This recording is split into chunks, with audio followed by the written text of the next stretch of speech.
안녕하세요. 절대값TV의 명품 PD 한PD입니다. 자, 오늘 이 시간은 임대차 보호 3법 예상보다 허점이 많다. 자, 이 포인트를 가지고 한번 이야기를 해보겠습니다.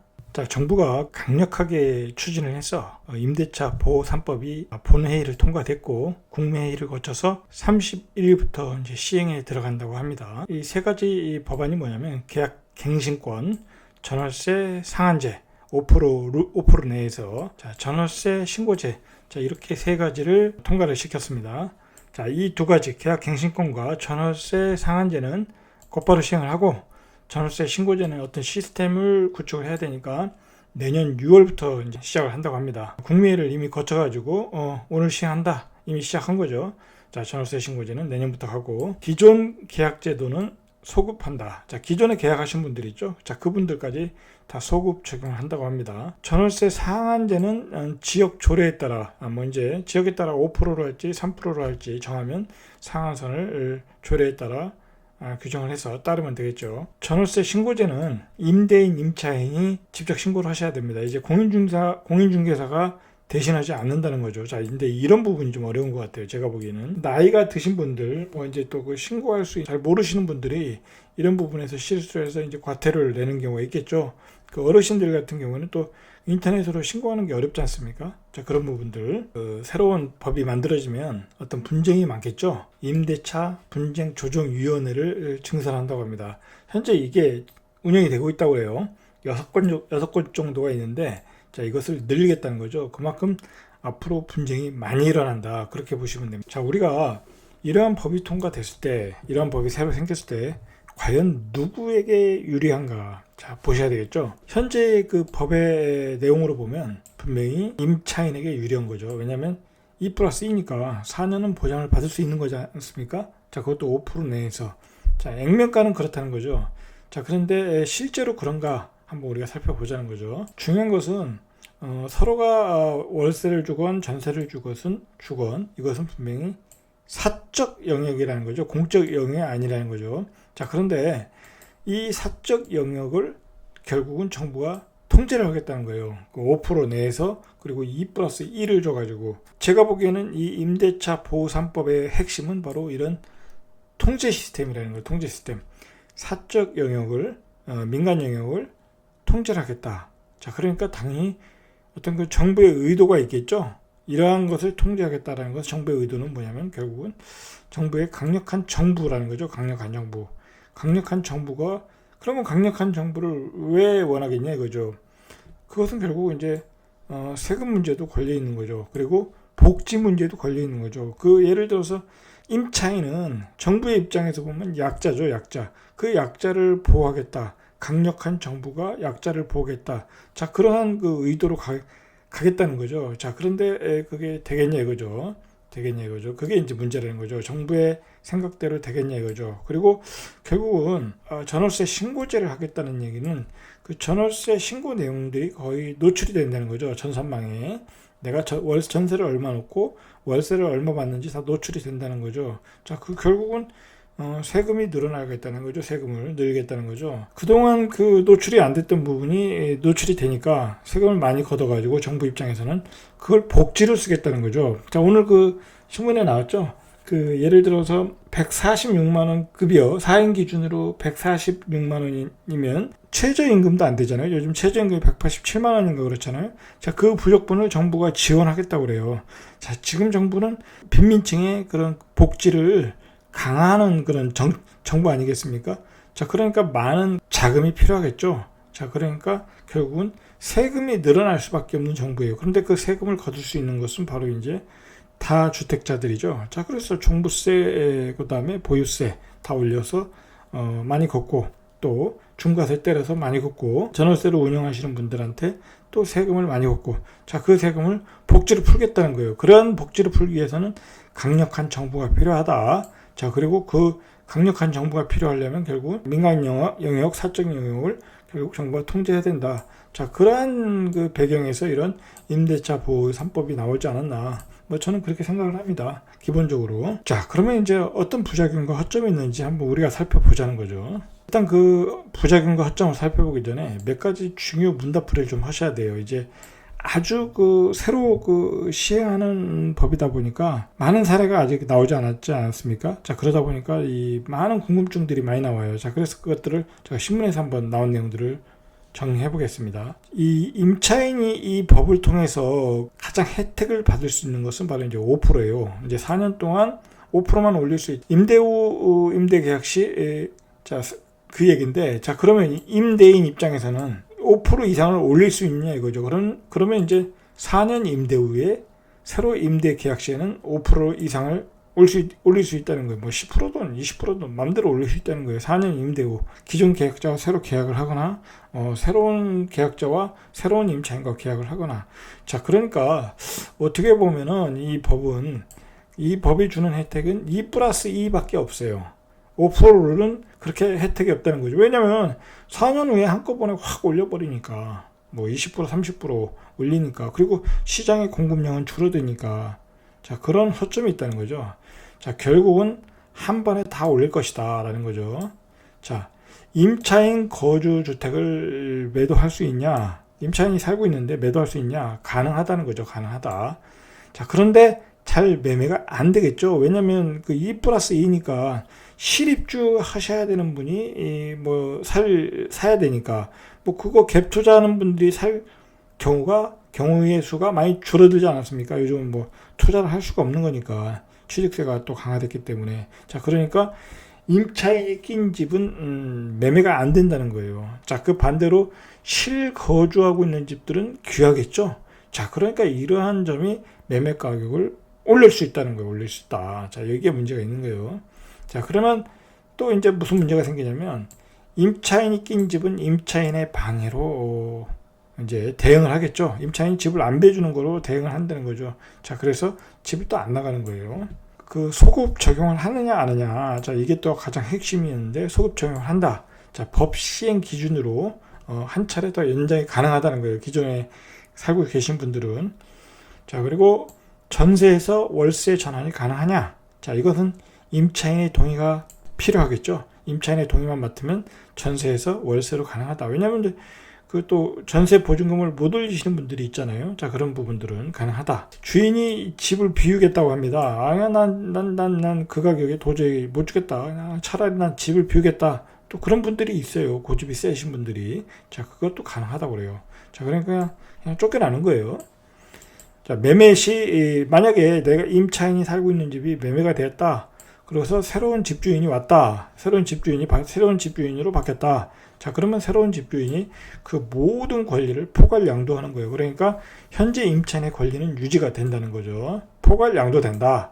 자, 그렇게 보시면 됩니다. 임대인이 자기 집에 거주할 시, 자, 임대인이 자기 집에 거주하겠다고 하면 만료 전 만료 1개월 전에 통보하면 그게 가능해요.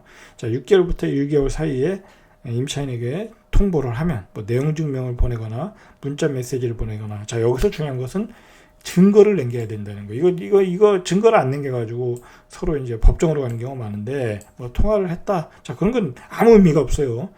문자를 남기거나 내용 증명을 보내거나. 제일 좋은 게 내용 증명이죠. 자, 이게 제가 이런 사례를 많이 봤는데 법원에 가면 다 필요 없어요. 증거를 내놓으라는 거예요. 당신이 통보를 했냐 안 했냐. 자, 그것으로 결정이 되는 거예요. 2년 갱신 청구권을 거절할 수 있는 권리가 있느냐. 임대인한테는 월세를 연체하면 청구권이 거절이 되는 거예요. 그러니까 월세 안 내면 갱신 청구권이 인정 안 된다는 거예요. 집을 파손하면 청구권이 거절한다고요. 근데 이게 이제 뒤에 얘기하겠지만 어느 정도 파손이 인정될 것이냐, 이건 이제 나중에 판례가 나오겠죠. 판례가 현재로서는 알 수가 없어요. 집을 파손하면 청구권이 거절된다. 그리고 계약 만료 1개월 전까지 갱신 요구를 하셔야 돼요. 자, 그리고 집주인이 실거주 입증을 무엇으로 증명하냐. 자, 이게 또 이제 문제가 되겠죠. 자, 뭐 이것은 뭐 이제 나중에 이제 사례를 보면 알 수 있겠죠. 자, 임대차 보호 3법이 나오는데, 이 지금 현재 돌아가는 시장 상황을 한번 파악하시죠. 7월 전세 거래, 그러니까 서울 수도권 얘기 같아요. 7월 전세 거래가, 서울 수도권의 7월 전세 거래가 반토막이 이사갈 매물이 없는 거죠. 매물이. 자, 그래서 57주 연속 가격이 상승하고 있다. 자, 그렇게 보시면 됩니다. 4년 8개월 만에 전세 가격 폭등이 4년 8개월 만에 변동폭이 가장 컸다는 거예요. 가장 높은 상승률을 보여줬다고 해요. 자, 서울이 0.29%가 상승했다. 전체적으로. 그리고 가장 많이 상승한 곳이 송파죠. 뭐 송파 요즘 뭐 난리죠. 그리고 그 전세 수급 지수라는 것이 있는데 지금 181이에요. 자, 100이 넘으면은 전세 공급 물량이 부족하다는데 181이면 엄청나게 모자른 거죠. 자, 그리고 시장에 매물이 거의 없다고 그래요. 뭐 몇천 가구 이상 되는데 나온 매물이 한 개 내지 두 개 없는 경우도 있고. 자, 실제적으로 그 강남은 거의 1억에서 2억이 올랐다고 그래요. 1억에서 2억. 자, 당연히 그 서울에 물량이 없으니까 탈서울이 되겠죠. 그래서 탈서울이 확산이 되고 있다. 자, 경기도로 나가고 있다는 거예요. 전세를 찾으러. 자, 그래서 광명, 인천, 하남. 자, 인천. 자, 특히. 자, 이런 지역도로 이렇게 확산이 되고 있는데, 자, 이런 지역에 예를 들어서 그 광명, 인천, 하남, 경기도 지역은 벌써 이제 전세가가 분양가를 추월했어요. 자, 그러니까 예전에 분양 받으신 분들이 뭐랄까요, 그 돈 한 푼 안 들이고 전세를 놓는 거죠. 심지어 받는 경우도 있어요. 자, 이렇게 확산되고 있다는 거예요. 자, 이렇게 전세 가격이 폭등하면 집값이 떨어질 수가 없겠죠. 떨어질 수가 없는 거예요. 이게 뭐 서울이든 경기든, 자, 집값은 이러한 상황이면 안 떨어진다. 자, 그렇게 보셔야 돼요. 그렇다고 뭐 상단 더 이상 폭등할 수 있는 그 상단이 열려 있냐? 또 그건 아니에요. 자, 그동안 많이 올랐으니까. 그리고 지금 투자로 들어갈 수 없으니까. 자, 그러니까 집값은 강보화 또는 가격이 상승할 수 있다. 그러나 상단이 끝이 없이 열려 있는 건 아니다. 그리고 또 이제 2, 3년 뒤에 공급 물량이 또 예정되어 있다. 자, 그런 상황이라는 거죠. 자, 그리고 이제 중요한 것은 전세 물량이 급속도로 없어지는 이유 중에 하나는 반전세, 월세 전환 속도가 빨라지고 있다는 거예요. 빨라지고 있다. 자, 이제 뭐 전세로 내놓을 일이 없겠죠. 이 초저금리 1억을 맡기면 한 달에 8만 원밖에 안 나오는 어떤 그 0% 금리 시대, 1% 금리 시대에 반전세, 월세로 전환하고 있다. 자, 이런 지역이 이러한 속도가 빠른 지역이 바로 이런 최고 학군 지역이에요. 이 강남, 목동 그런 지역들이 있지 않습니까? 자, 이런 지역은 전세, 반전세도 풍기예요, 풍기. 자, 이제 그러니까 강남에 보유세, 종부세를 많이 올려도 이렇게 또 전환을 해가지고 그 비용을 처리하겠다. 그러니까 강남에 매물이 안 나오는 거예요. 또 이제 증여로도 또 많이 가고. 자, 어쨌든 단기간에는 전세 가격은 폭등한다. 자, 그렇게 보셔야 돼요.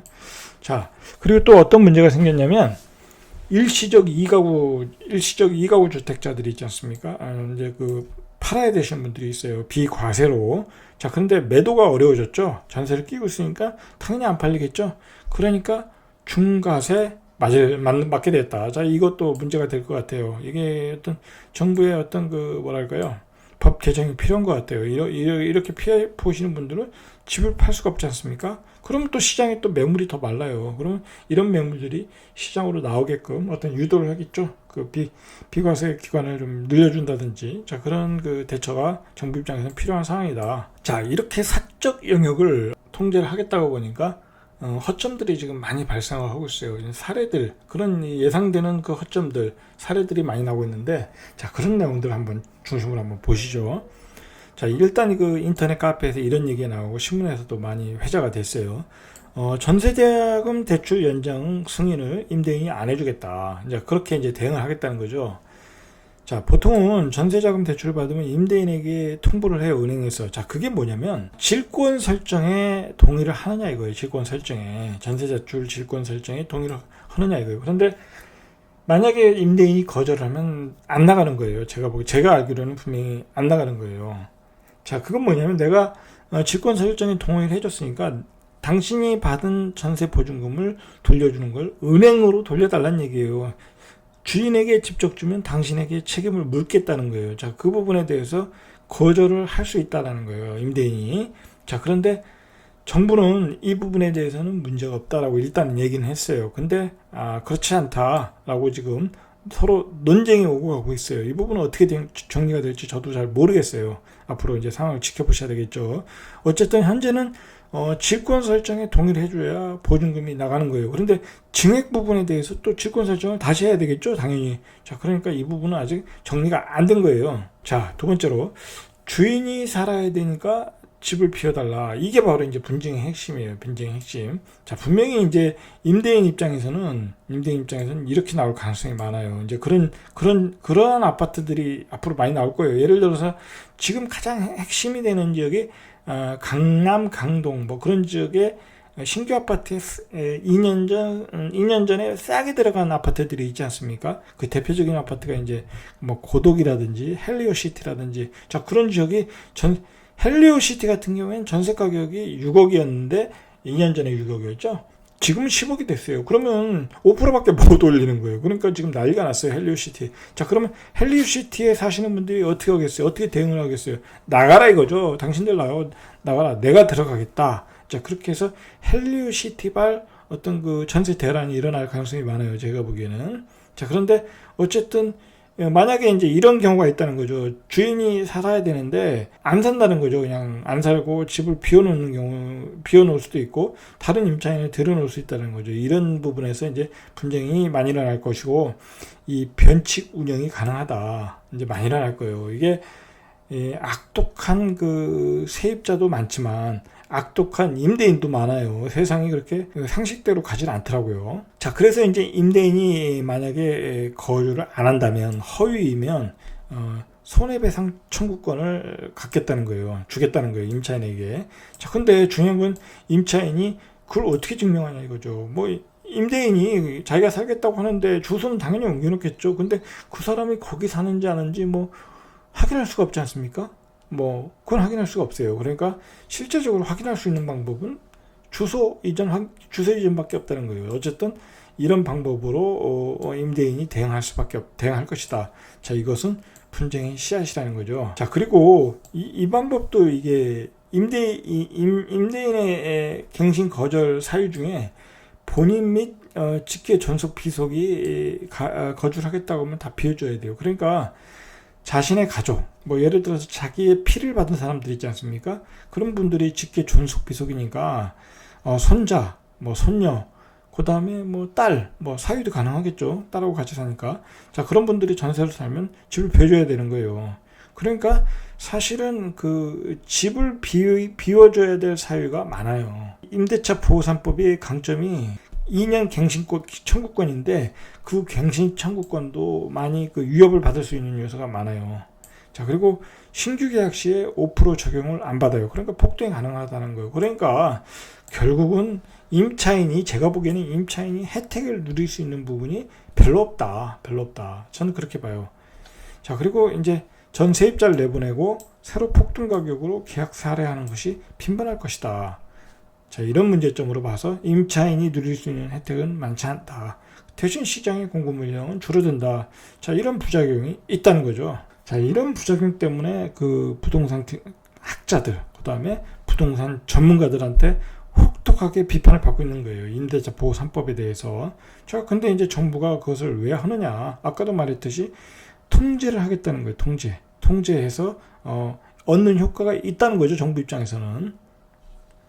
자, 또 무슨 허점이 있냐면 요즘에 그 악덕 임차인도 많아요. 요즘에 그 집을 안 빼줘요. 집을 빼야 되는데 집을 매매를 해야 되는데 집을 안 빼주는 그 임차인들이 많아요. 근데 그 집을 안 빼주는 건 임차인의 권리예요. 그게 또 법으로 그렇게 돼 있다고 하더라고요. 자, 그러니까 새로 그 계약을 할 때는 임차인이 집을 보여주는데, 매매 시에 집을 보여주는데 협조를 한다. 자, 그런 특약사항을 포함시켜야 돼요. 이거 포함 안 시키면 임차인이 집을 매매를 해야 되는데 임차인이 집을 안 보여줘도 그거 뭐라고 못해요. 자, 그러니까 그런 내용을 집을 매매를 하실 분들은 특약사항에 포함을 시켜야 된다. 자, 그렇게 하셔야 돼요. 결국은 이 전세 가격 안정에 효과가 있겠냐? 자, 이게 이제 문제죠. 자, 전세 가격 안정에는 별 효과가 없을 가능성이 높다라는 거예요. 전세 매물이 결국 풍기하니까. 시장에 공급량이 안 들어오는데 전세 가격이 떨어지겠습니까? 5년, 4년 뒤에 폭등하는 거예요. 렌트 컨트롤 현상이 일어날 것이다. 임대인 입장에서 렌트 컨트롤 하겠다는 거예요. 내가 내 입맛에 맞는 사람을 임차인으로 넣겠다는 거예요. 이면 계약을 통해서 뭐 나중에 뭐 문제 제기를 하지 않는다. 아니면 추가 돈을 더 받는다. 왜냐면 이제 전세가 귀해지니까 임대인이 렌트 컨트롤 하겠다라는 거예요. 자, 이런 점으로 인해서 이제 추후에 소송이 많이 증가하겠죠. 뭐 임행계약으로 돈을 받았는데 임차인은 나중에 보니까 억울하겠죠. 자, 그러니까 소송을 할 것이다. 자, 그래서 법무사들은 바빠질 것이다. 자, 이렇게 보셔야 되겠죠. 그러니까 이러한 그 현상으로 인해서 갑과 을의 전쟁이 시작되는 거예요. 갑과 을의 시작의 전쟁이 된다. 아직 사례가 없으니까 충돌은 더 많이 증가할 거예요. 이제 엄청나게 많은 사례들이 나올 것이다. 자, 그리고 이제 전에 말했듯이 신규 아파트 싸게 들어간 입주자들 다 쫓겨날 가능성이 있어요. 다 쫓겨날 가능성이 있다. 특히 이제 강남, 고덕, 강동, 강서, 서울 지역에서 싸게 입주하신 분들, 이제 집주인이 다 입주를 하겠다고 그러겠죠. 이제 그럴 가능성이 많죠. 저 집주인이 입주를 하고 나서 2년 뒤에 다시 또 비싸게 임대를 놓겠죠. 이제 그런 전략으로 갈 가능성이 많다는 거죠. 그리고 이제 이러한 현상들이 이제 인기 학군 지역에서 이제 많이 일어날 것이고, 그 렌트 컨트롤 현상이, 자, 그리고 윗돈, 이민 계약, 이런 것들이 이제 빈번하게 일어난다는 거예요. 자, 그리고 이제 장기 특별공제를 받아야 되니까 집주인들이 실거주가 증가할 거예요. 그러니까 시장의 매물은 감소할 것이다. 매물이 감소하면서 전세 가격은 폭등할 것이다. 자, 이제 그렇게 보셔야 될 것 같아요. 자, 정리해 보겠습니다. 부작용이라는 관점에서. 자, 전세 물량이 시장에 공급이 안 된다는 거죠. 전세 시장에 이제 붕괴가 되는 거죠. 이제 전세 시장이 붕괴가 된다. 그러니까 이제 전세 시장의 붕괴라는 게 뭐냐면 전세가 월세 물량으로 바뀐다는, 이제 많은 사람들이 이제 월세로 살아야 될 상황이 올 수도 있다. 이제 그렇게 보셔야 돼요. 자, 이게 보십시오. 월세가 되면 정부 입장에서는 세금 걷기가 편하겠죠. 많은 세금을 거둘 수 있겠죠. 자, 그러니까 정부는 또 이 세금이 늘어나는 거예요. 그러면 정부는 그 돈 가지고 복지를 쓰겠다는 거죠.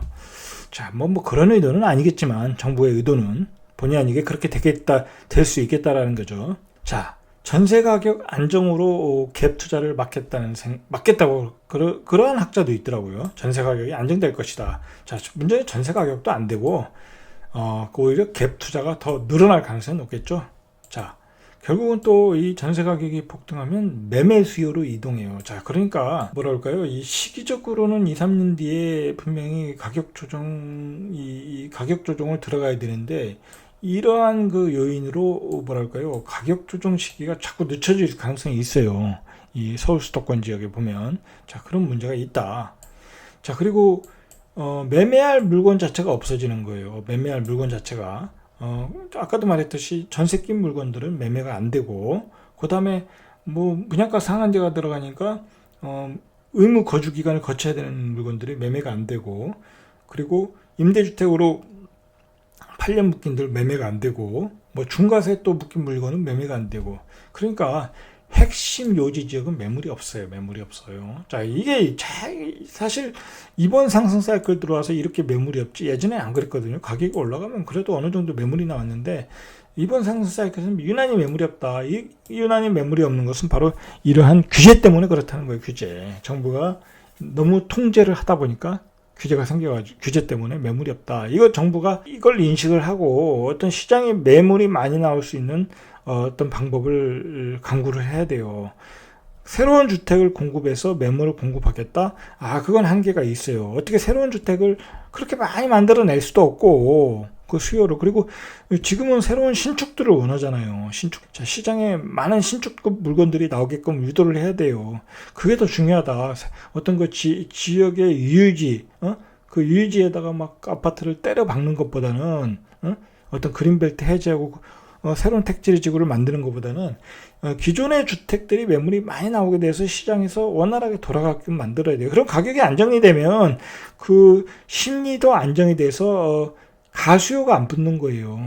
괜히 사지 말아야 될 사람이 안 사게 된다는 거죠. 매물이 모자르다 보니까 가수요가 가세를 하게 되고, 자꾸 신규 공급을 만들게 요구하게 되고, 그래서 그 쓸데없는 개발을 하게 되지 않습니까? 자, 그런 개발을 쓸데없는 개발을 하지 않으려면 시장에 기존의 매물들이 나오게끔 정부는 유도를 해야 돼요. 그런 유도하는 정책을 가지고 있어야 돼요. 지금 안 그러면 집값이 다시 폭등할 가능성도 있어요. 시장에서 자꾸 매매할 물건이 모자라진다는 거예요.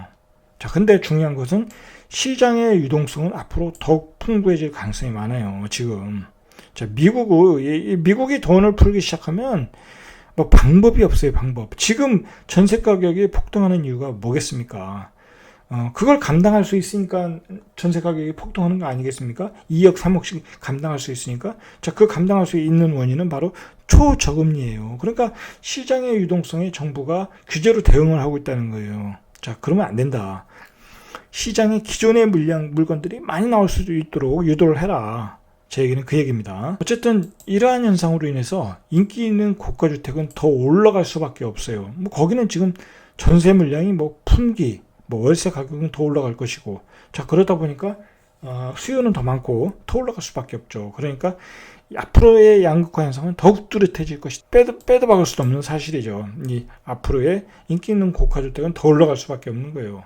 뭐 초저금리 때문에 더 올라가는 거고, 수요 때문에 더 올라갈 것이고, 전세 품귀 때문에 더 올라갈 것이고. 어쨌든 이 정부가 이러한 대책을 내놓는 것은 통제하는 강력한 정부의 이미지를 보여주겠다. 그 통제를 통해서 정부가 전국을 주도한다? 뭐 이제 그런 것 같아요. 그렇게 해서 어떤 복지 시스템을 만들겠다. 자, 그러한 의도인데, 과연 그러한 의도로 갈 수 있겠느냐, 이거죠. 자, 과연 그러한 의도로 갈 수 있겠냐. 자, 그런 점에서 전문가들, 학자들이 비판적인 시각을 보고 있는 거예요. 자, 정부가 이러한 사적 영역을 제대로 컨트롤하기 위해서는 어떤 시장의 공급량을 원활하게 해줘야 되는데, 그런 부분에서는 분명히 문제가 있다는 거예요. 자, 그런 문제를 해결하기 위해서는 기존의 주택들이 거래가 되게끔 그러한 그 규제를 풀어줘야 돼요. 풀어줘야 되는데, 과연 그렇게 할 수 있을까? 이제 그런 점을 이제 우리가 앞으로 봐야 되겠죠. 자, 오늘은 여기까지. 이상 절대값 TV의 명품 PD 한PD입니다.